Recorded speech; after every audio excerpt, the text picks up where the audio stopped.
ICENET. Dynasties live here.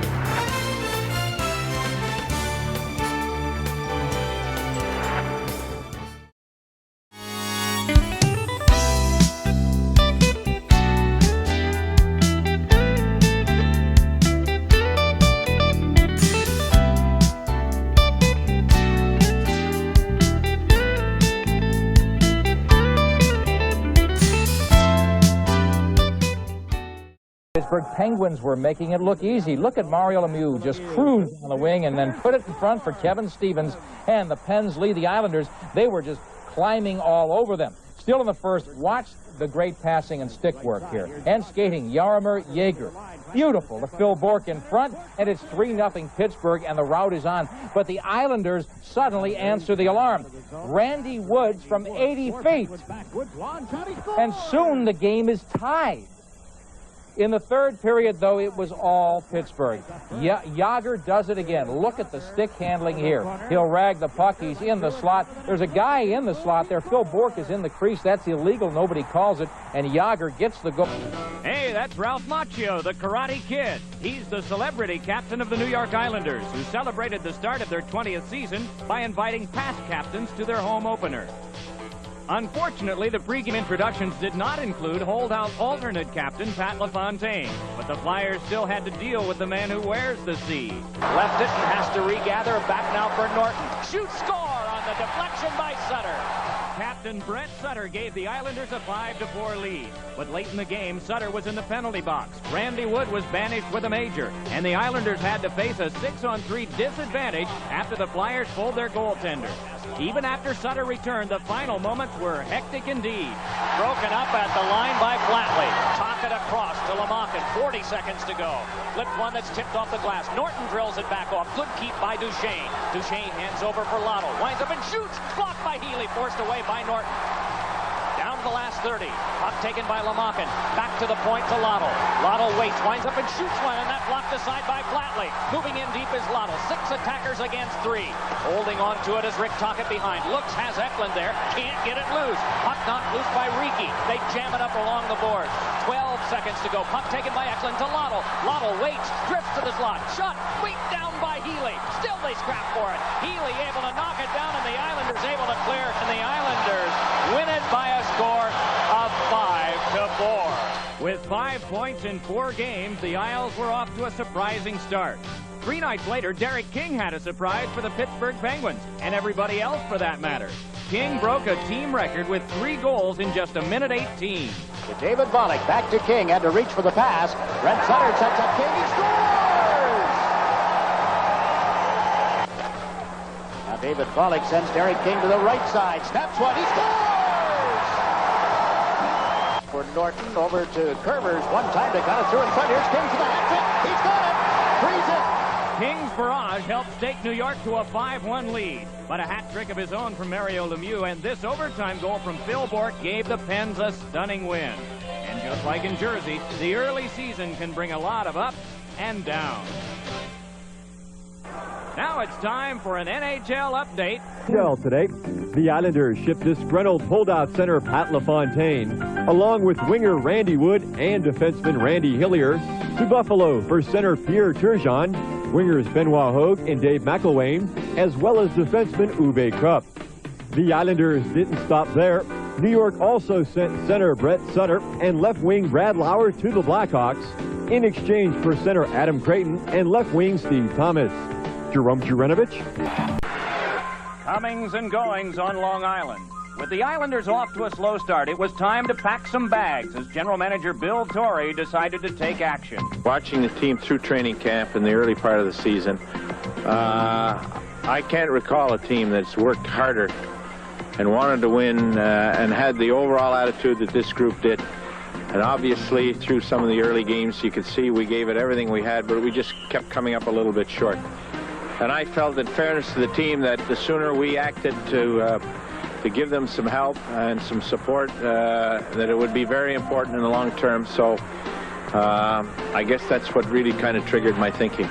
Gone were holdout Pat LaFontaine and Captain Brent Sutter, as well as 3 others. And suddenly, Coach Al Arbour needed a pad and pencil to keep track of new names. You know, you get 1/3 of your hockey club, it's new, it's a major change. And, you know, the first night, trying to think of the players' first names was a little tough, but and it was tough for everyone. But I think that in the long run, this will be beneficial for our club. You know, we've been having some problems, and of course, Patty wasn't around, so I think everybody got their wish, and we're here, and we have to do what we can. I'm very positive and optimistic here that we can do something. The thing is to find that chemistry that's going to blend. We need a real good blend, and for them to know each other. I'm experimenting right now with line combinations and things like that, but like I said, we have to find that very quickly because we can't get behind any further. Among the 6 new faces entering the Islander picture was 22-year-old Pierre Turgeon, who the team hopes can come in to play quarterback and enliven things on the offensive end. Turgeon seems ready for the challenge.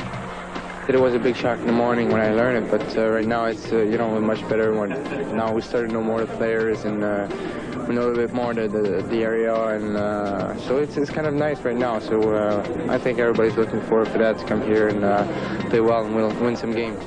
Also moving southeast from Buffalo were Benoit Hogue, Dave McElwain, and 6'6" defenseman Uwe Krupp, who instantly fills a big hole on the Islander back line. Well, we haven't really talked about any specific roles, but I'm judging from my first game, I'm being used in the penalty killing and even strength situations and the power play. So pretty much a well-rounded, all-around defensive game, and if you get some offense out of it, then that's good too. So it was the new easing into company with the not-so-new. For veteran Patrick Flatley, the implications were twofold: 6 new teammates and a new C on his sweater. To him, the meshing of new and old will happen smoothly. Kyle Forward scored in an 8-4 sinking of the Sharks. McBean lost his helmet on the play. Centering pass, back away, shoots, scores! Now Thomas from behind the net, great, he scores! An open net, a hockey player's dream, and Benoit Hogue gets his first goal as an Islander. Now a chance for Krupp, shot, save, rebound, they score! And it may have been Steve Thomas who ended up putting that in. Now the shot, they score! Turgeon, and it's 8-4. Well, Bill Torrey's starting to look like a genius, Randy. All these guys are playing fantastic tonight. Early indications say Torrey's come up with a winning combo, but it's the long term that counts. We'll see if Turgeon and company can keep the Isle afloat in the Patrick. And number 1, a healthy again, Mark Fitzpatrick of the Islanders, reaching back for something extra. Dave Hansen up to the cabbage here on the left side, puts it in front, Cook with the save. New Jersey ice has been a living hell for visitors. The Devils, a league best 7-1 at home, look to put the wood to last place Islanders in this Patrick Division clash. Anything but. The inspired Islanders broke out early, put the heat on the Devils, and come away with a win. Islander coach Al Arbour saying, come on, let's get it going, and they do. First period, 2-1 Isles. Ray Ferraro behind the net, waiting, and then finds Pat Flatley, shoots and scores. It's 3-1 Islanders after 1. Second period, New Jersey on the power play. Bruce Driver would take the pass and shoots. Now the shot deflected by Kevin Todd. Puts it past Steve Weeks, 3-2 Islanders. Todd second of the game. Third, Devils send the puck along the boards. Steve Weeks misplays it. Peter Stastny pounces on it to tie the game at 3. In the third, 2.5 minutes to play. 3-3 Derek King on the break. Passes to Pierre Turgeon and back to King, who gets it to go. 4-3 Islanders. The final, the Isles just 2-6-1 on the road, but they win their first road game since opening night at Boston. Also tonight, Al Arbour has a plan. He says, try the deflection, guys. The deflection. First period, 1-1. Ray Ferraro from behind the net. He scores off Eric Weinrich's skate past Chris Terreri.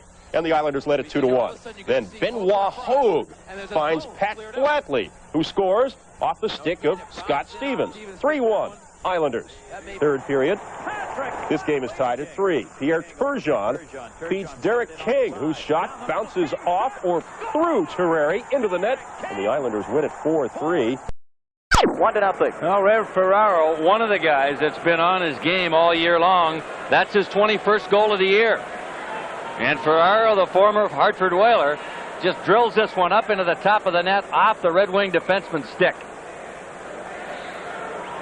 as he picked up the loose puck to the left of Chevelday and just shoveled it basically up into the air. The play made behind the net.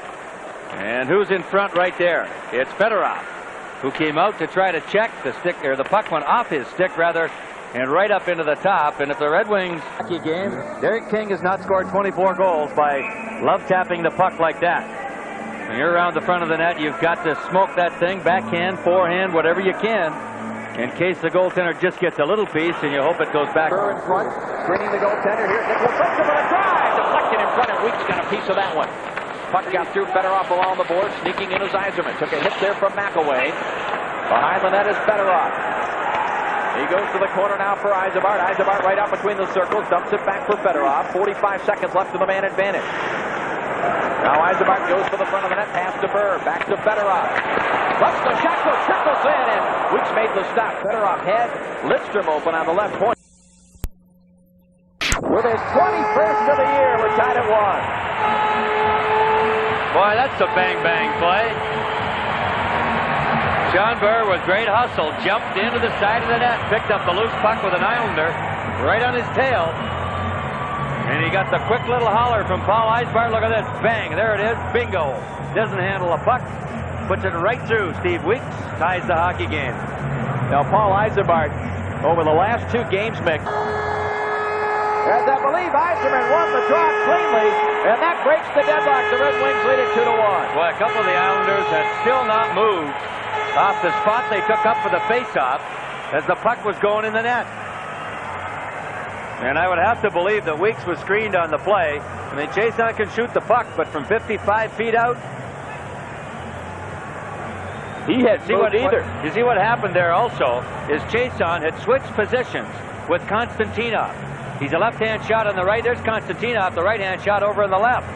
And Chiasson, with the left-hand shot, he's got the shooting stick on the open side of the ice, not to the board side, and it pays off for him. Got in there, but a couple of players went piling in toward Chevelday, and the puck squirted loose underneath the Red Wing goaltender. And again, this line of Ferraro, Townsend, and Hogue on the ice for the Islander goal. I'm not sure if Ferraro was the last Islander to touch it, but the game is tied at 2. Well, the puck was centered out in front. Bob Probert's trying to take the Islander player right here.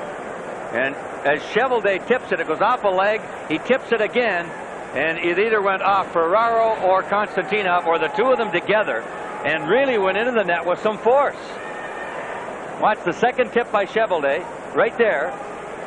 And it goes off the body. I think it probably went off the rear end of Vladimir Konstantinov, and it shot right back through everybody.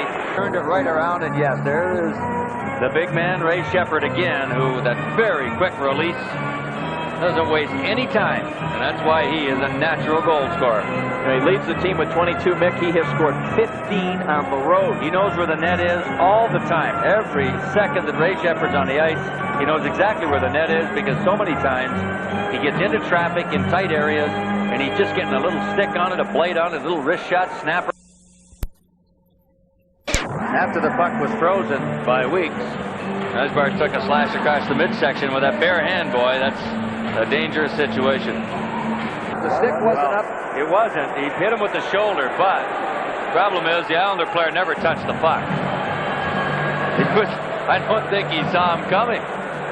Oh, did he ever stand him up? We still don't know who it is. It happened. Fans are up right along the glass, and we can't see it. Now watch what happens.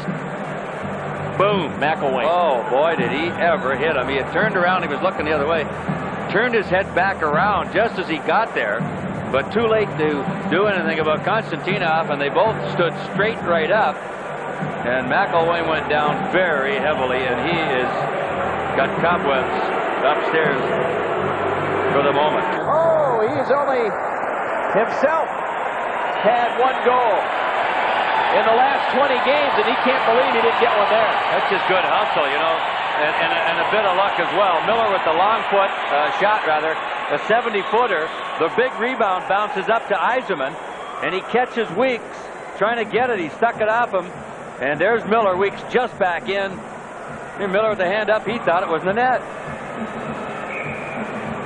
Went off the Islander defenseman's skate and right to Miller. He thought it went underneath him, but Weeks saved the day there. This right off the post and the trapper both. as Chevelday had gone to his left, and he rolled back around the other way with his left arm and got the trapper on a piece of the puck as it was going off the inside of the goal post. There was the slash on McClellan retaliating his down. See this an awful lot of times this year. Fedorov didn't get a whole lot on it, but a perfect feed from Yzerbaert, and he led Fedorov perfectly. And these guys, you're talking about how many shots Yzerbaert. And I think it was under his blocker hand, and he didn't know it. And he put that hand back towards the net.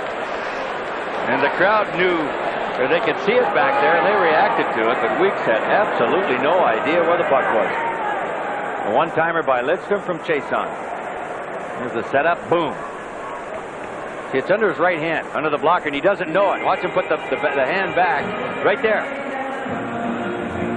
And the whistle goes before the puck goes over the line. Unless players without the puck are thinking and getting in position to take a pass from their teammates. Carson cleared himself from the pileup of players, got into no man's land. In that area where he is, either a defenseman has to come out of the front of the net and leave it open to go out and cover Carson, or the guy on the other side of Carson has to come off his point position to cover. 2-2. The Islanders at the other end of the ice with no scoring in the period, all the goals coming in the first, got a couple of chances of their own. Here's a tip by Big Adam Creighton, the goal post and the trapper. Tim Chevelday kept that one out of the net right about the halfway point of the period.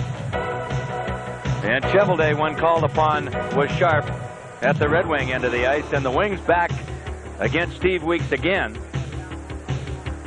And this an opportunity that got underneath. There's the puck. You can see it from this angle. It's behind Weeks. He has no idea where it is. He put the blocker back there and almost knocked it in his own net. Yzerman saw it from that angle, but could not get to it before the whistle blew to stop the play. So no scoring in the second period, as you mentioned. Doc Andrews.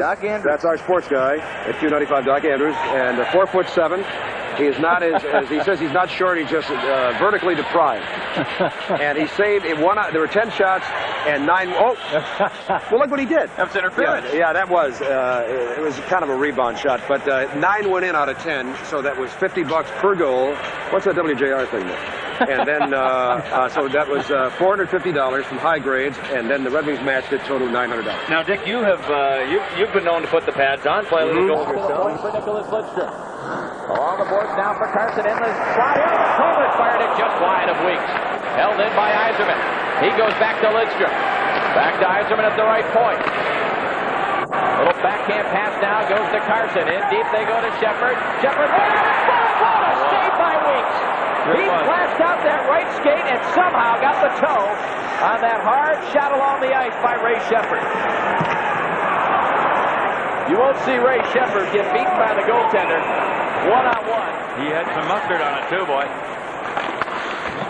Down to half a minute left in the penalty to McDonough. Now Weeks forced to play the puck and he mishandled it. Here's Carson. Tried to stuff it in front and it went by.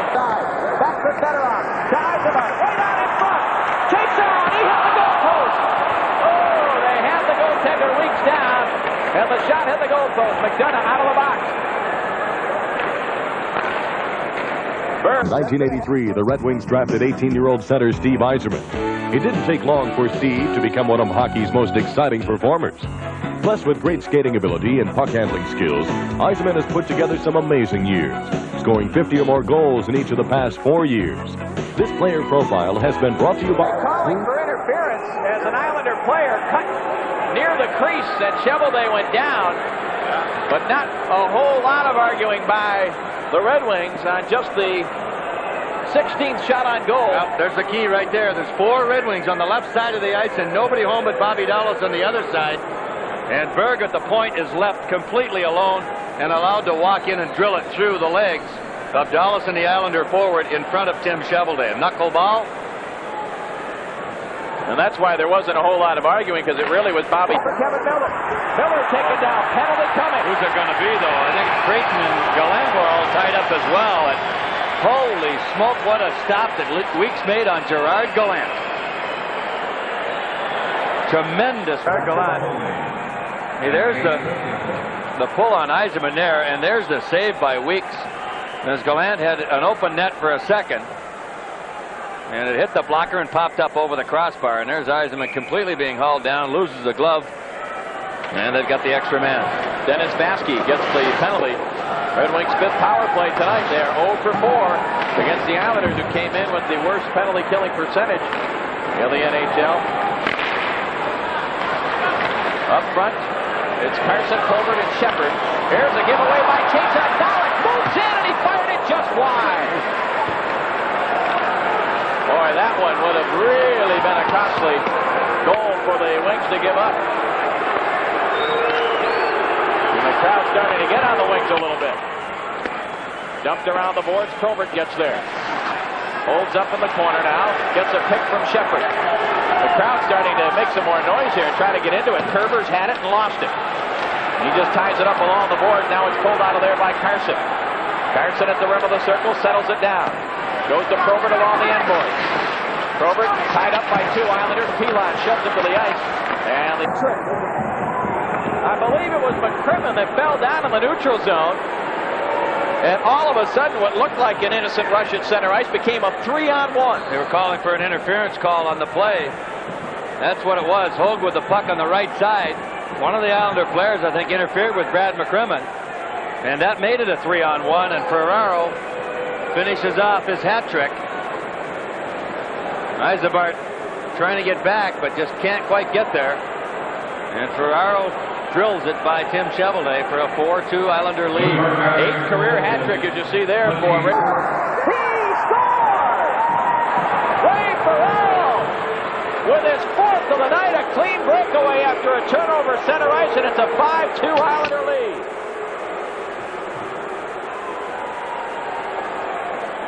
Boy, Al Arbor just left that line right out there after they made it 4-2. And I think it was Bobby Dallas who turned it over, tried to flip it through Ray Ferraro, and he's the last man.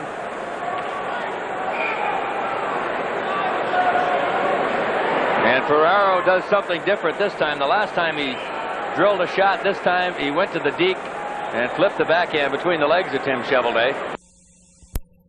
Well, Sometimes it goes that way. There's not much you can do. Tonight, it looked like a harmless rush coming over the Leaf blue line, but two little drop passes, and Ferraro pulls the trigger. Here's how it started. And you can see the Leafs are not outnumbered, but no one takes Ferraro as both Zezel and the right defenseman, I couldn't see who it was, go to the other man. Grant Pierre's beat Diaz really gives Bakota a ride right there into the board. Well, this line, the fault line they call themselves, caused all kinds of havoc in the offensive zone. Not very many pretty goals, but a lot that come out of big-time efforts like this one. As Berube goes to the net, nobody takes him. And a good, solid, hustling play again by Michael Lino. This is Charles Langford of Perry Sound, played by Pilon, who went for the fake shot.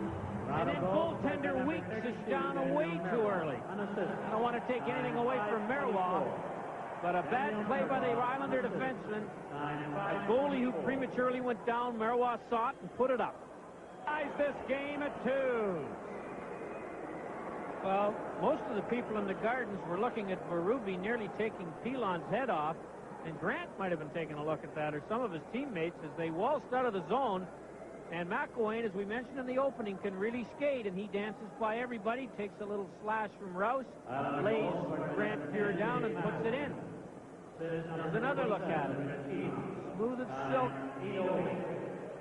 We've only played less than 9 minutes, and it's 4 goals scored here at Maple Leaf Gardens. Basketball match. Well, we know Jeff Reese is going to play tomorrow, and I'm wondering whether Tom Watt's going to put him in tonight. Although, in all fairness to Grant Pierre, all 3 goals, the guy's been in pretty well alone on him. A nice pass here by Adam Creighton to King, who goes to the net. Krushelnyski can't take him. I think it's Krushelnyski. Can't handle him going to the net. 27. Tom Watt from 35 yards out against the wind goes for a field goal. It hit trainer Dan Lemelin in the back. So tonight, They're not there. They're over on this side. See how good he is with it. Phelan can't handle Foligno at all in front of the net.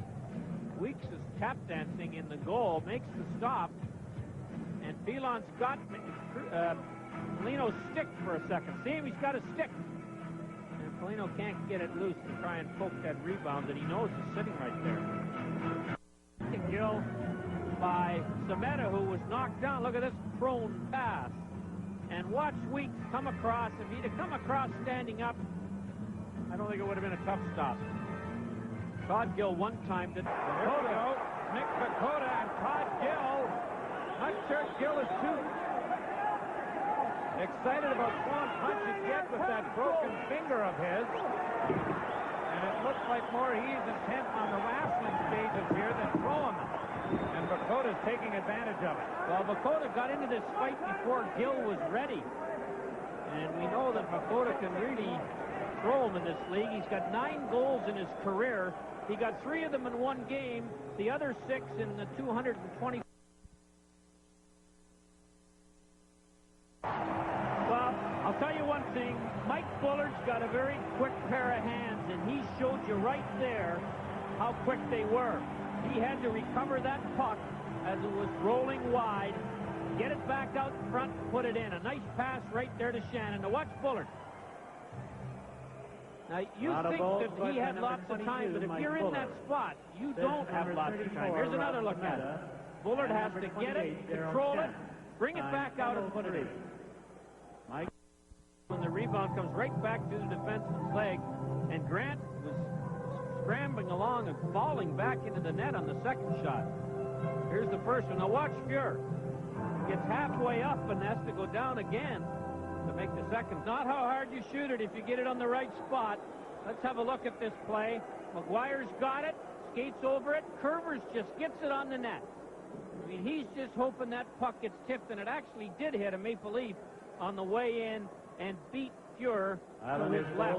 Watch it right here. Here's the shot. There it is. Hit the defenseman.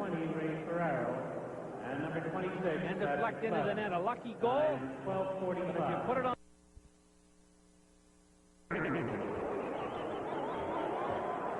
Well, when you get caught for a 2-on-1 with less than 2 minutes to go in a game that you should have had put away, then this is what results. The 2-on-1, Gill was caught, and then it wasn't very well played by the defenseman to allow the pass over. You got to take the pass away. Rouse didn't, and Ferraro just redirected it in for his 5th goal in 2 nights. 1980 was the year that their dreams came true. Nystrom's overtime goal in Game 6 of the finals earned the Young Islanders their first Stanley Cup. But the Isles wouldn't be stopped there, as this was the first of an amazing 4 consecutive Stanley Cups. For Bobby Nystrom and the Islanders, truly a nice moment on ice. It doesn't get much better than this. They separate, and we take a look at the long list, the Islanders injury list. In case you missed the pregame or what Carl updated us on, look at this. Yes, Gary Nyland, of course, disappointing the fact they were hoping to have him back by now. The defensive action as a defenseman, as a defensive forward, yes. But here he is, back on the blue line. Got to be a little nervous when you haven't played there for a long time. The timing, the game looks different. All of the things that you become so accustomed to that you take for granted as a forward, now it all changes when you're standing on the blue line. A lot of people wonder whether it's easier to be a defenseman and go to forward or a forward. I think it's harder to be a forward and go back and play. And it goes out of play. We played 4 minutes and 19 seconds of the opening period between the Islanders and the Quebec Nordiques. A very busy Saturday in the National Hockey League. All 22 teams in action. Now there's your first opportunity to see Brad Turner in action. He's playing the right defense with Phelan on the left. Bill Torrey likes the way he handles himself, likes the way he skates. 23 years old now. Good size, too. 6'2", 205 pounds. He played at the University of Michigan. Actually was drafted by Minnesota. Run from the point. Big save by Weeks. King feeds it to the right side. That's David Pollock. Pollock to King. Up the middle. King drives on goal. The pass to Ferraro. He scores!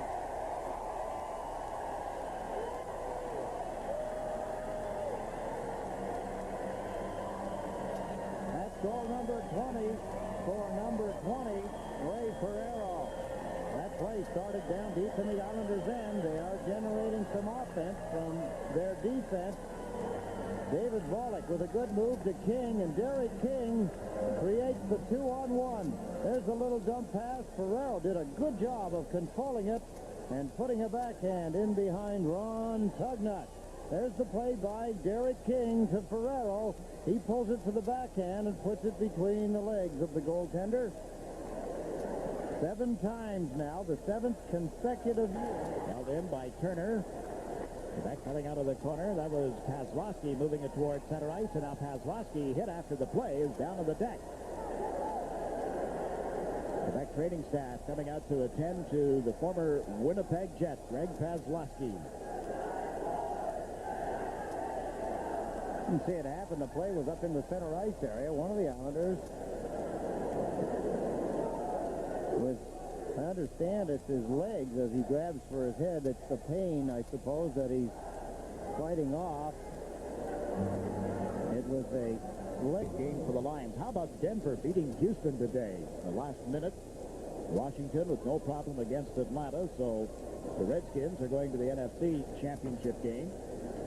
Denver waits to see what happens in Buffalo tomorrow. Kansas City, the Buffalo Bills. Big football weekend. Oh, sorry you couldn't make the football game today. I understand you were on Jack Kent's hit, 20.6% overall. And on the other side, the Quebec penalty killers have struggled, much like the Islanders. They've given up 5 goals in the last 12 times they've been shorthanded.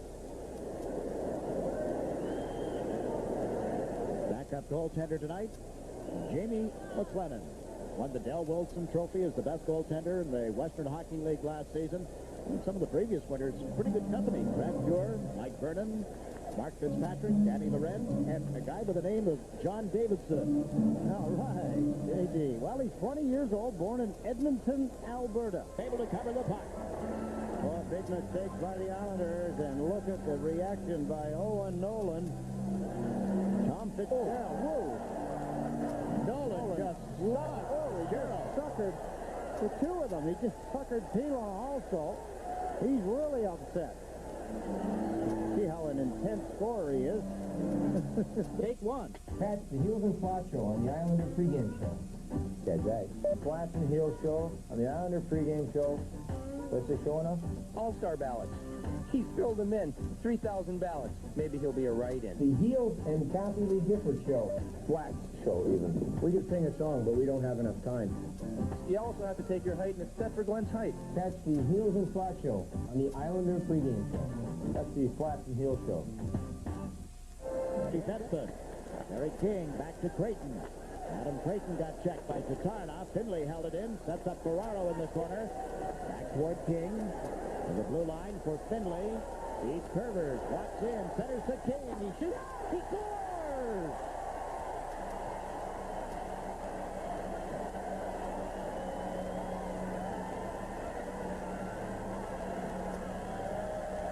It's a power play goal. No. Goodbye. Go get the equipment for the practice. Adios, pal. Oh, yeah. Boy, I heard it 6 times if I heard it once tonight prior to the hockey game. But Derek King, beautiful shot. And the Islanders do get a PPG. I'm not sure that I'll even buy that. Did I do it that good that everybody recognized it? All right.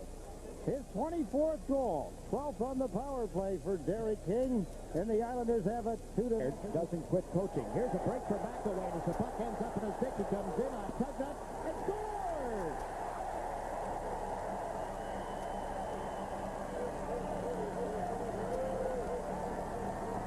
Dave McElwain has gone into the 11th game without a goal. Has given the Islanders a 3-0 lead, and has set up quite a celebration in the stands here. 7th goal for Dave McElwain. Nobody worked harder. Here, a big mistake by the defenseman, putting his stick down instead of his hand. That was Adam Foote. He's had a tough night anyway, and through the legs here, there's the shot. It trickled through, got behind Ron Tugnut. His first shorthanded goal for Dave McElwain. There he is, racing down, head up, looking for the right spot. Sees it between the feet and just made it. Overall, the Islanders with 8 shorthanded goals on the season. That's 7 times at the Quebec 4 and 2, while with Buffalo, Chicago, and the 1-1 draw earlier this season. The Islanders are shorthanded. Dennis Vasky is in the penalty box, as you see. Still 1 minute and 5 seconds remaining in a tripping penalty. McIlwain's shorthanded goal was scored during this penalty.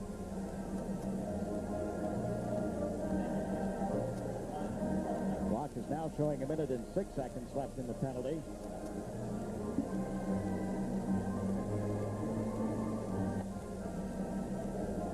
So Cloutier in the nets, and we're set for period 3. Bill Berg, Richard Pilon, Dave McIlwain, and Hubie McDonough on the ice for the Islanders. Sakic with Nolan and Sundin as the other forwards. Penalty box here is Vasky, frees the puck. Fitzgerald 2-on-1 with Volek. One man to beat Fitzgerald, and he shot it up. The Tarnoff stick. Sundin stepped in front of Volek, but Fitzgerald broke up the play.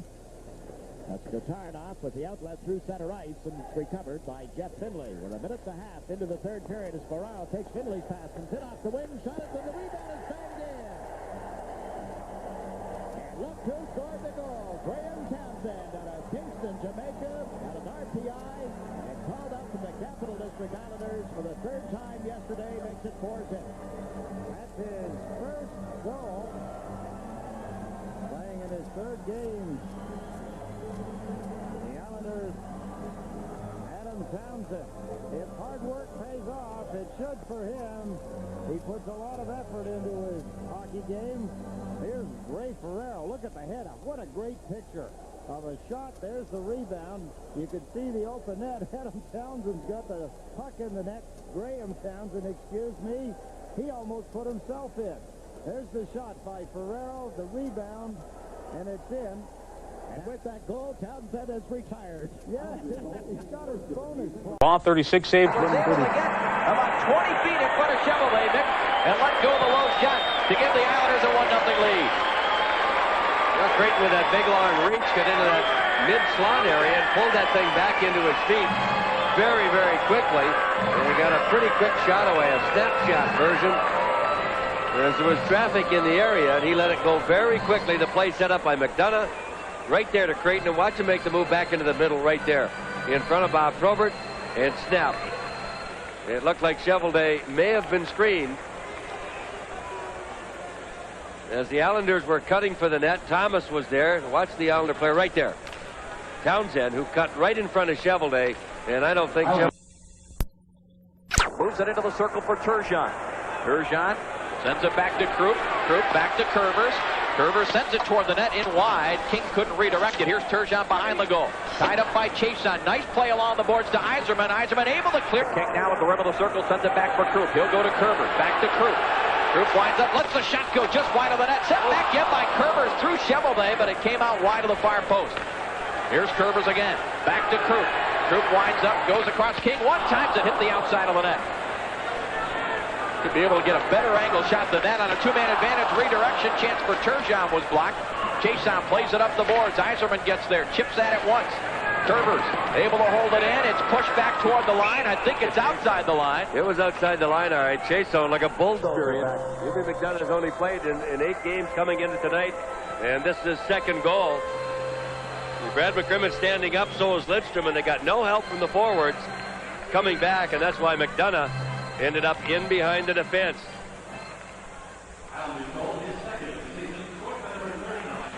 McDonough, the former L.A. King, as Yzerman now across the line.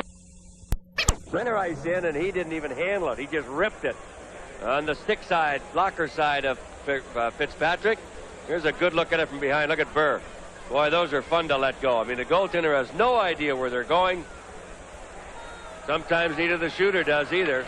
But Burr probably just put the puck on his forehand, and he wanted to just make sure he got it there correctly. And Konstantinov's caught up the ice on this play, and Dallas is back alone with the 2 Islanders, and King jumps into the open.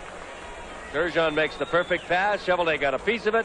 It looked like he hit it. Looked like he hit it off the goalpost and in. He got there almost square to King. DeMaio small, but he likes to throw him, and Sean Berg, pretty good size advantage. He landed a short right there.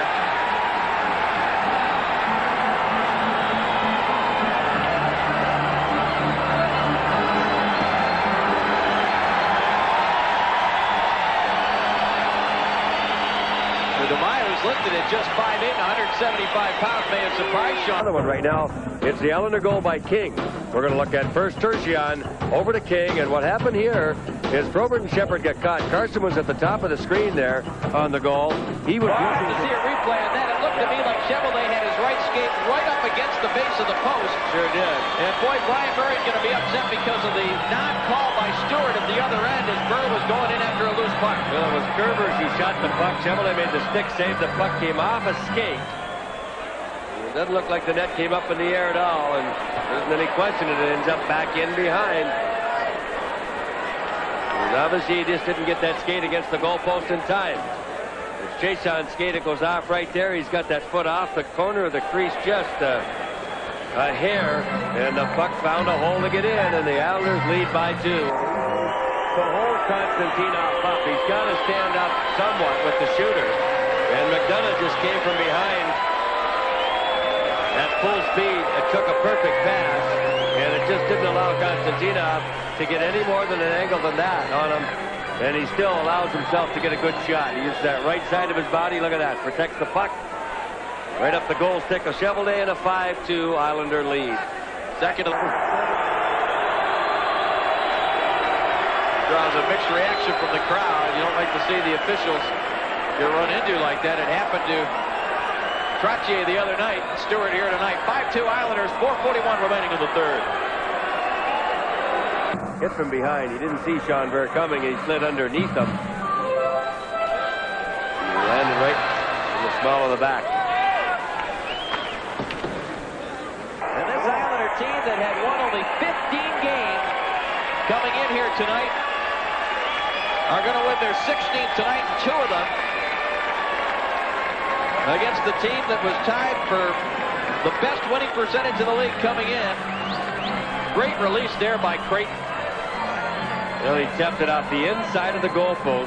Down on his back and the puck underneath him. And he held it outside the goal line. 6-2 Islanders back after this.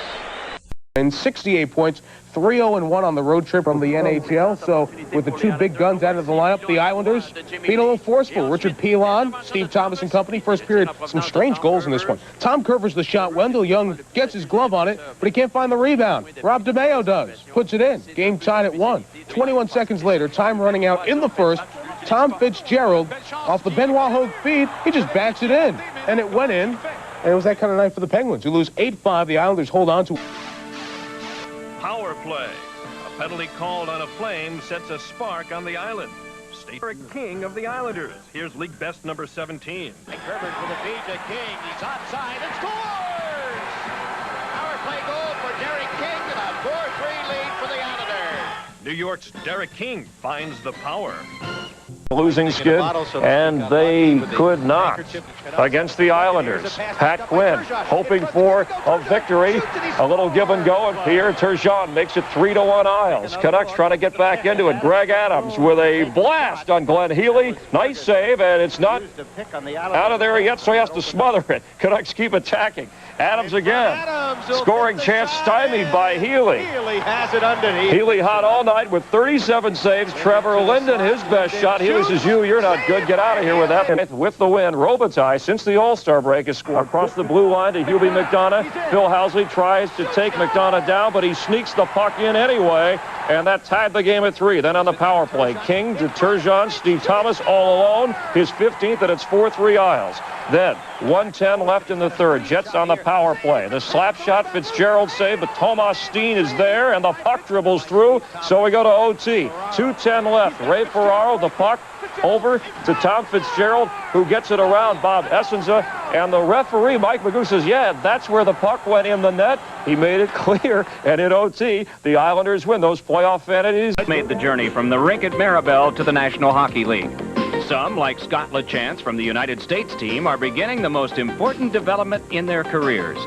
A first-round draft pick, LeChance recently joined the New York Islanders. The Olympics was a great feeling for myself, but I mean, life goes on. You have to go from one thing to another, and you learn how to do that. And I'm still going to learn as well that I have to keep my mind on the NHL, and the Olympics is over. I'm looking forward to, there's pressure with the Olympics, and I think I'm pretty good at pressure. I've had the Final Four last year in that Northern Michigan game we lost in the triple overtime. So I think coming in, I'm really happy with the fact that it's going to be a pressure situation, and we're going to have a chance to go in and beat someone out for a playoff spot.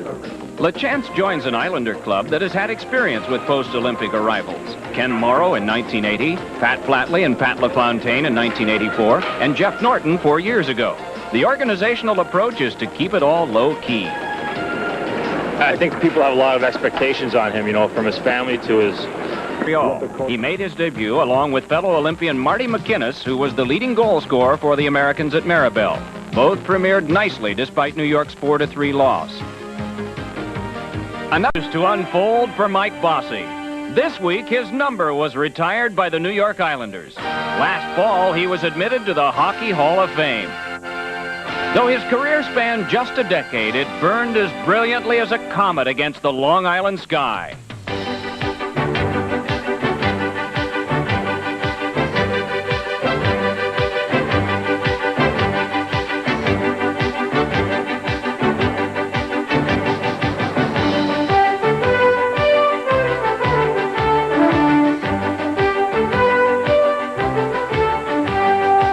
A talent like Mike Bossy's comes along rarely. That talent was not limited to goal scoring alone, nor was it ever taken for granted by its possessor. I think you're born with it. It's a matter of working on it and bringing it out. And I think that obviously that's what I did during my whole lifetime as a hockey player. I mean, there was more to the game than just goal scoring for myself. I took it as a personal challenge to play every part of the game as well as I could, and that meant back-checking, forechecking, penalty killing, power play, everything that I thought I should do well, I tried to do it to the best of my abilities. Those abilities were honed in Bossy's hometown of Montreal. But despite the preeminence of the Canadians during his boyhood, a young Mike Bossy found himself rooting for another hockey institution. My mom was a big fan of Gordie Howe, and I grew up because of everybody else, cheering for everybody else except the Canadians. It made for some interesting nights at home watching hockey, and it made for a lot of frustrating nights because the Canadians were so good that they usually won all the games. In 1977, Bossy was drafted by the New York Islanders. He immediately set a record for goals by a rookie with 53. He would score at least 50 goals for 9 straight years. In 1980, he helped the Islanders to their first Stanley Cup. Later, he took on the challenge of 50 goals in 50 games and the pressure that went with it. Well, I was always someone who put a lot of pressure on myself, no matter whether it was the first game of the year or the last game of the year. And I even told my brother-in-law before that season started that this was the year I thought I could get to my goal, which for a long time had been 50 and 50. When I finally hit the 50th game, and needing the 2 goals and going into the last period, not having them, I was, between the second and third period, I was pretty depressed. All of a sudden, the last 3-4 minutes of the game, it just happened. Bossy in front of his third, right to Conte to Bossy, shoots, he scores! Mike Bossy has his 50th goal! A standing ovation! Integral to Bossy's success was Brian Trottier, line mate and best friend. Together with Billy Smith and Dennis Potvin, they would form the core of a dominant team. We both had a tremendous desire to go out there and be the best. And when individuals on a team feel that way, obviously their team is going to reap the benefits of those desires. And we worked the hardest we could every game we played. We got a lot of success out of that individually, and also as a team. We helped the team win Stanley Cups, and there's nothing more anybody could ask for.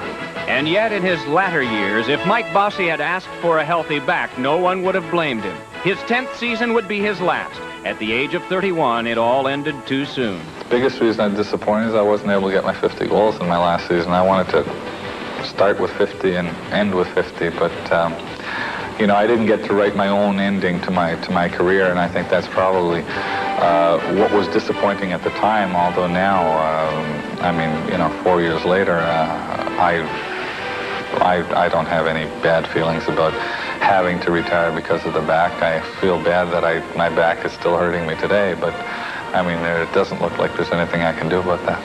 It may have lasted only 10 years, but what a prestigious career. Most prized of all, the 4 Stanley Cups, engraved with the names of Mike Bossy and all his New York Islander teammates.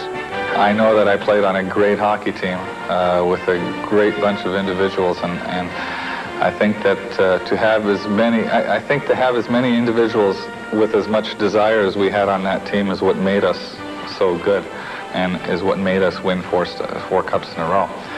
Whether it was the greatest team ever, I don't know. I know it was a heck of a good team. Thanks, boss, and take a shot with us next time on... Here's a big night for a former Olympian. 1-1, Jeremy Aronic gets it past Mark Fitzpatrick. He's not a former Olympian, but he's maybe the best American-born player in the league. His 48th of the year. Roenick beats, or rather bats in a loose puck here. Looks like a single to center. His 49th goal of the year. In the third period, though, U.S. Olympian for the Islanders, Marty McGuinness, springs David Volek. Volek is loose on a breakaway, and he buries the biscuit 4-3. Assist to the Olympian McGuinness. Then another U.S. Olympian, Scott LaChance from Bristol, Connecticut, wrists it past Belfour for his first NHL goal. Good for the Boston University Terrier, who was drafted #1 by the Islanders and played so well with the U.S. team. On the East Coast, the Islanders and Devils in an overtime squeaker at the Meadowlands. New York's Steve Thomas tied the game in the third period, and then much to Al Arbor's delight, wasn't done yet. The crowd has seen themselves a game here tonight, taking away Turgeon. Turgeon in. Turgeon, Thomas cutting to the net, tries to get it to him, he scores! Turgeon to Thomas! The Islanders beat the Devils 3-2! With their victory, the Islanders moved to within 1 point of a playoff spot. You saw the Islanders making some moves, hoping for a late playoff push. 4 points behind fourth-place Pittsburgh. The Isles look to stay ahead of pursuing Philadelphia. The Flyers at Nassau Coliseum to Long Island for the highlights of this game. Al Arbor looking for win 700. Would only be the second coach if he got there. Mark Recchi to Mark Howe, past Mark Fitzpatrick. Game tied at 2. Islanders power play. Benoit Hogue kicks the rebound to Ray Ferraro, who puts it in. Isles up 3-2 less than a minute later. Dan Court, the pass picked off by Tom Fitzgerald. His backhander stopped by Dominic Roussel. He'll be McDonough all over the rebound. 5-2 Islanders.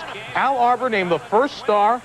He wins game number 700 as a coach. Only other coach to do that, Scotty Bowman, who gave Arbor his start in coaching. Those two will face off Thursday night. Speaking of those Penguins, Bowman's team hosting Calgary, 2 teams that have had Rangers. 9-2 was the degree of the Valentine's Day massacre. Thursday night, the Isles with a chance to stay in the race and exact some Ranger revenge. To the Nassau Coliseum we go, where the Islanders would remember Ty Domi and the Domi dance after the hockey goon scored last week. Ty gooning it up on Thursday night with that hello to Ray Ferraro. First period, Dave McElwain feeds Adam Creighton, the ex-Buffalo Sabre, beats John Van Beesbrook on the backhand. The Islanders were up early. Second period, 3-1 Islanders. Domi was in the penalty box on a double minor. Derek King shot. Pierre Turgeon, the tip, is 32nd. Turgeon would have the hat trick. Guess what? Domi was still in the box and on the power play. Steve Thomas will get it back, and he'll beat the Beezer. It was 5-1 Islanders. John Van Beesbrook could have used some help. It was not Jason, but it was a horror show for the Rangers, who lost 6-2 at Nassau Coliseum. Turgeon's 4th career hat trick. He also had 2 assists. Big night, 5 points. Isles have won 3 in a row, and the Rangers haven't won at the Coliseum in 9 games. New Jersey and Chicago, Michel Goulet. As for the king of the road in the NHL, the hands-down winner is one very weary Dave McElwain. After starting the year with the Winnipeg Jets, McElwain was shuffled off to Buffalo in the second week of the season. The newcomer, McElwain, first game of the Buffalo Sabres, picked up from Winnipeg. I'm going to tell you something. What a way to arrive. Here comes McElwain over from Winnipeg. His first game with Buffalo, in on a penalty shot. McElwain shoots, saved by Tugnutt. McElwain's stay in Buffalo wasn't sweet, but it was short. 2 weeks later, he was dealt to the Islanders as part of the Pat LaFontaine trade and scored in his second game. So did McElwain finally find a home in New York? Not. And Dave McElwain gets his first point as the Toronto Maple Leafs Now with Toronto, poor Dave McElwain has not only played on 4 different teams this season, he's also played in all 4 of the league's divisions.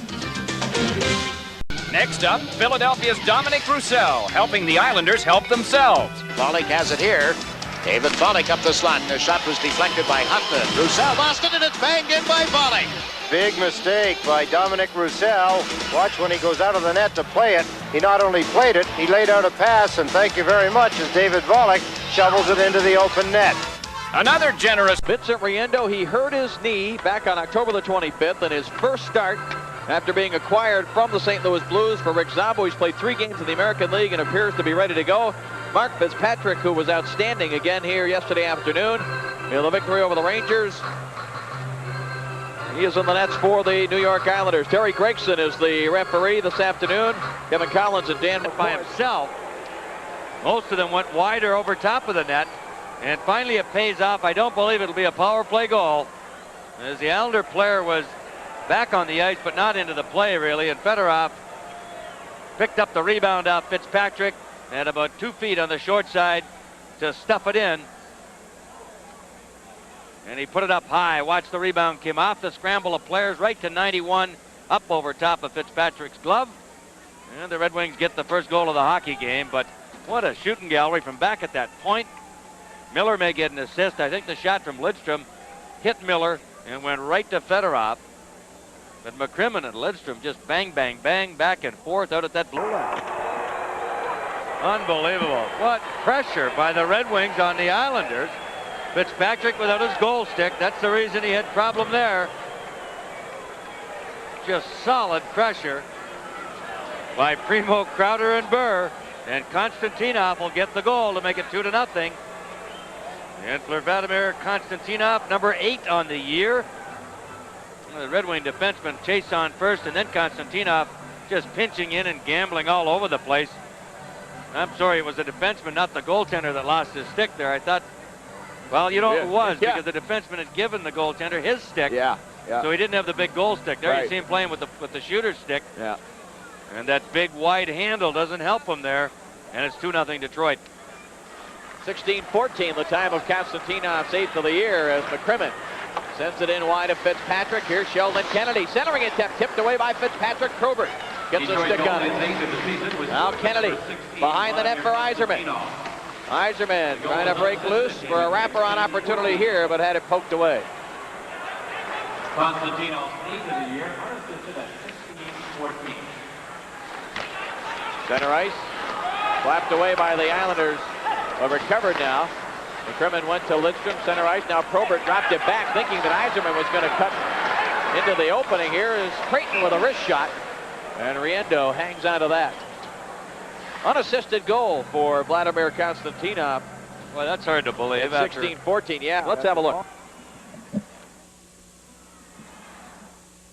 Jaromir Jagr going in for Pittsburgh. Goes around one man. Swoops to the front of the net. He shoots. He scores! Jagr scores in overtime. And look at this celebration. He knows how to do it. You betcha.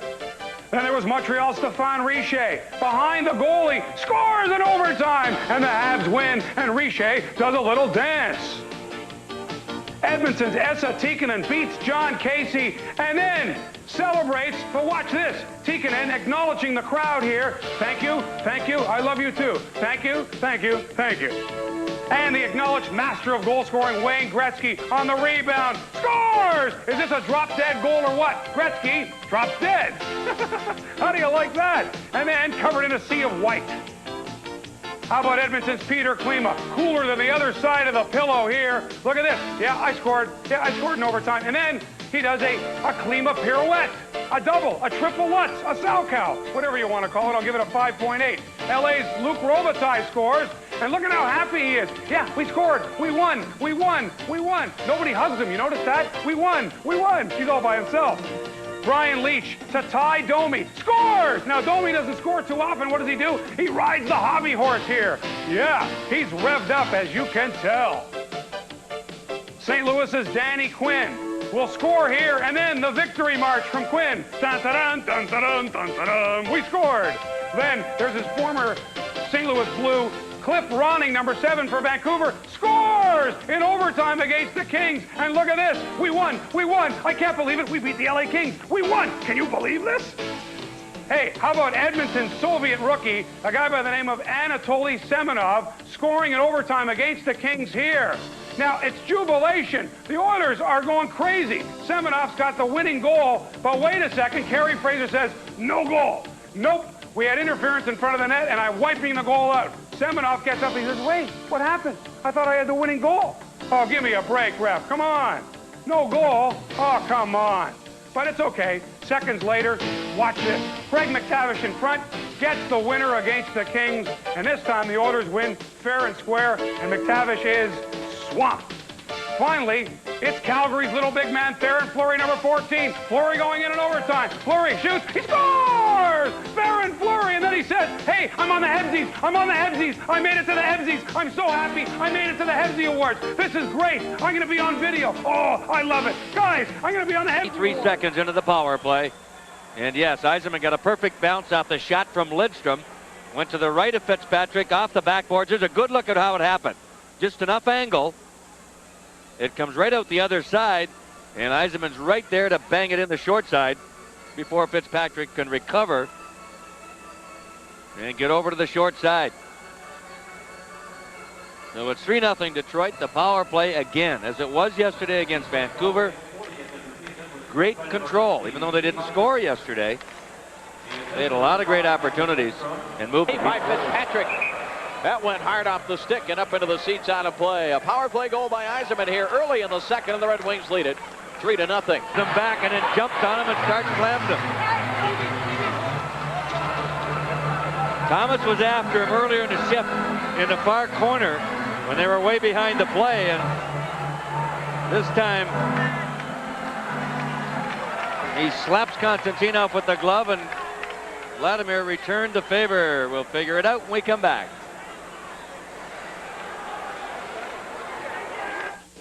Basically, the sticks right there. Watch this. Bang, right hand. There's the one, and there's the retaliation. Oh, he couldn't have missed that. It got called. They were looking at the whole thing. Well, Gregson was. Gregson was over on the other side. He was behind Konstantinov. Somehow he missed it and called. Settles it down there. Goes in behind the net now for Kang. Back to Turgeon. Tough angle shot. Back to the point now. Finley's shot. Redirected just wide of Riendo. Now Derek King. Cross-ice pass. Kerbers just had to poke at it to keep it in the zone. Now McGill tried to clear. Good poke check by Chason, but now it's held in by Kerbers again. That shot hit Chason. Bounces out to center ice. Chason is hurt. Here is Turgeon. Rolls it in front. Riendo the save and the rebound. Deflected by McGill. Over the top of the net. Kerr is out of the box. He was serving the extra two, and the pass for Marois deflects out to the line. Kerbers checked there by Alan Kerr. Here comes Sean Burr with Fedek and Kerr. 3-on-2, drop pass. Kerr a drive just wide of Fitzpatrick. Now Kerr gets there first. Trying to get through Finley. He does. Kerr hustling. Tries to center there for Yzerman. And the Islanders will ice the puck. McCrimmon touches up. Tape of his stick with Riendo down and out, and Creighton has made it 3-1.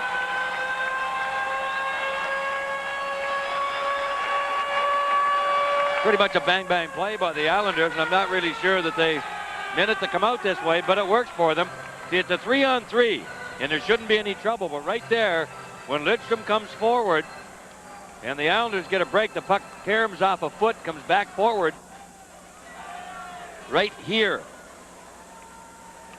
And that's what means Lidstrom's out of the play. The only guy back is McCrimmon. See if he can pick it up. There goes 12 to the front of the net. That's Vakota. Went off his foot, bounces and stays right there. Look at that. I mean, that is very frustrating. He cannot get to the puck.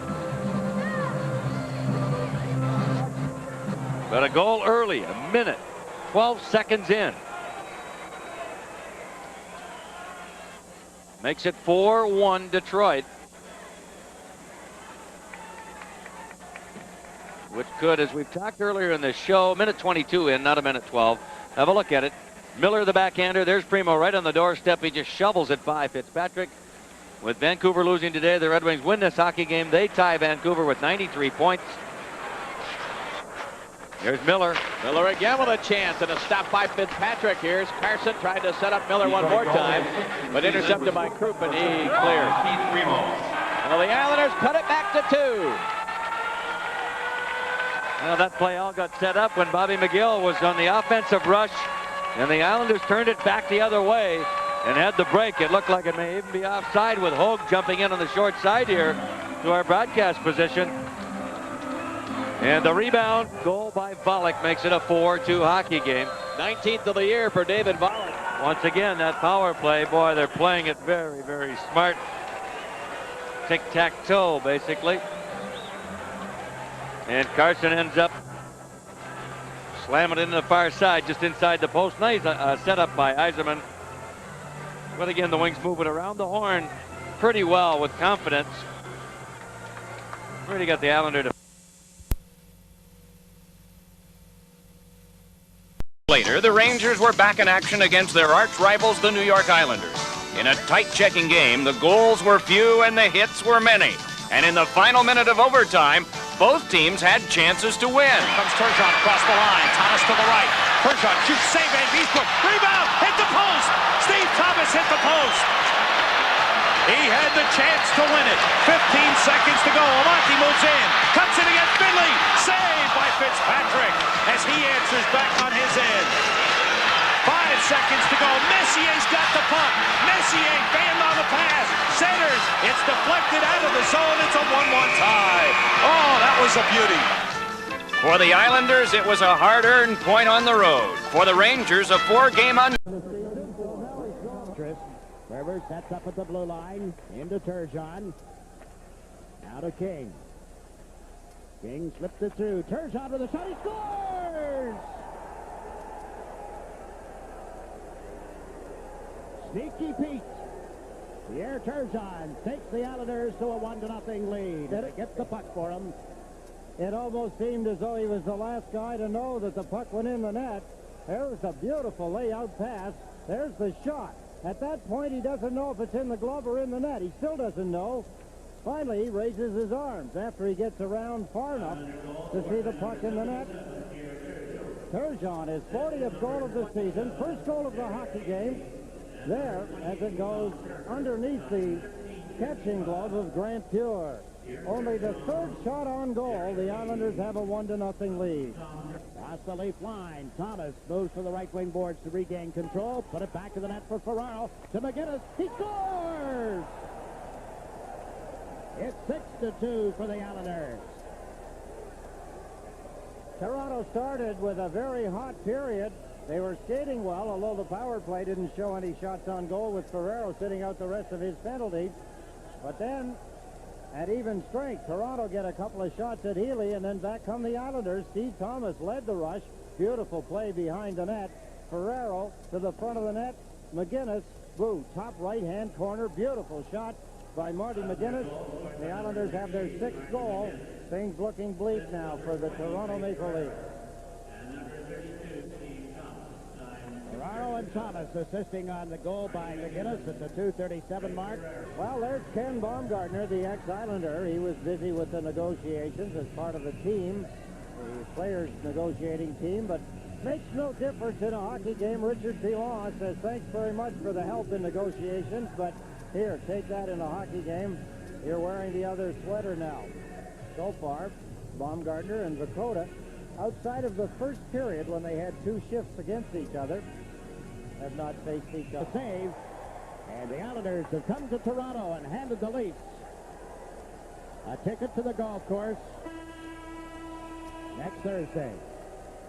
Felix Potvin takes over from Grant Pure. He does a pretty good job, but the damage was done. The Islanders jumped all over Pure for 5 goals and sent him to the bench. Grant Pure, I suppose the fact that he makes $1.5 million a year doesn't endear him to the fans here. When the team needed him most, he didn't seem to be able to get the job done.